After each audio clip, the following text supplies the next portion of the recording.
Hello! Hi అండి. మీరిప్పుడు చూస్తున్న ఈ వీడియోలో సామానంతా గూడా నేను ఒక 5-6 ఇయర్స్ నుండి నేను ఈ సామానంతా పెట్టుకోవాలంటే ఏమేం పెట్టుకోవాలి, పడేయాలి అంటే ఏమేం పడేయాలి, లేదు అంటే వీటన్నిటిని షిప్పింగ్ ఏమన్నా చేసుకోవచ్చా? షిప్పింగ్ చేస్తే వీటికి కాస్ట్ ఎంతవుతుంది?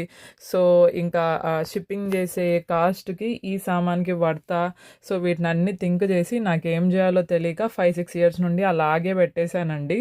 సో, ఇంతకీ నేనేమో చెప్పలేదు గదా! మీరిప్పుడు చూస్తున్నవన్నీ పిల్లల చిన్నప్పటి బట్టలండి. సో, కిట్టూకి నేను 2½ ఇయర్ ఉన్నప్పుడు వచ్చాను యూఎస్ఏకి.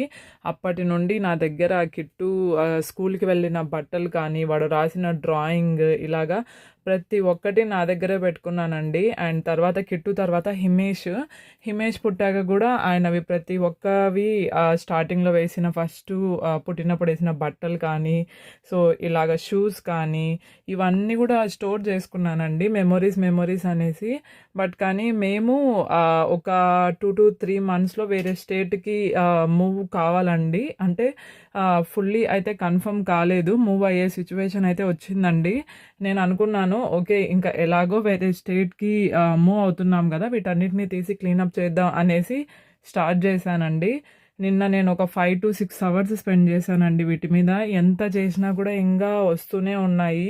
సో, ఎన్ని బట్టలు తీసి పక్కన పెట్టినా కూడా మళ్ళీ నాకు అరే! ఇదుంటే బావుంటుంది మెమొరీకి ఇలాగనే థింకింగ్ వస్తుంది. సో, ఫైనల్లీ అయితే డిసైడ్ అయ్యానండి. సో, నాకైతే ఏమి ఎక్కువ మెమరబుల్‌గా ఉంటుందో వాటినే పెట్టుకుందాము. నేను ఇట్లా పిక్చర్స్ కానీ, వీడియోస్ కానీ తీసి స్టోర్ చేసుకుందాము అనేసి నేనైతే స్టార్ట్ చేశానండి. మీరిక్కడ చూస్తున్నారు కదా! ఈ బట్టలన్నీ కిట్టువి, హిమేష్‌వి చిన్నప్పుడువండి. అండ్ ఫస్ట్ బట్టలే కాకుండా అండ్ తర్వాత మా కిట్టువి ప్రీకేకి ముందు నార్మల్‌గా ఒక 3 మంత్స్ వేరే స్కూల్‌కెళ్ళాడండి. సో, అప్పటి నుండి ఇప్పటి వరకు ఆయన రాసిన ప్రతి ఒక్క డ్రాయింగ్, పెయింటింగ్ అన్నిటిని స్టోర్ చేసుకున్నాను.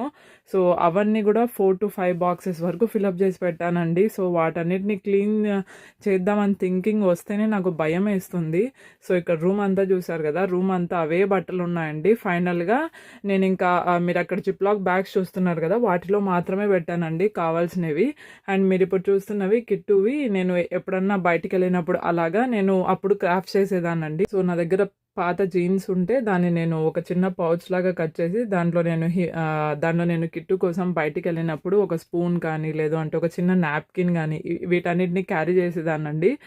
కొద్దిగా చిన్న డబ్బాలో బాతం ఏసుకొని వెళ్ళేదాన్ని. అండ్ అలాగే కోంబు సో, ఇలాగ అన్నీ ఒక చిన్న బుక్ కూడా క్యారీ చేసేదాన్నండి. సో, వాటిని కూడా నేను ఎత్తిపెట్టుకున్నాను. నిన్న అంతా క్లీనప్ చేసినా కూడా ఇంకా చాలా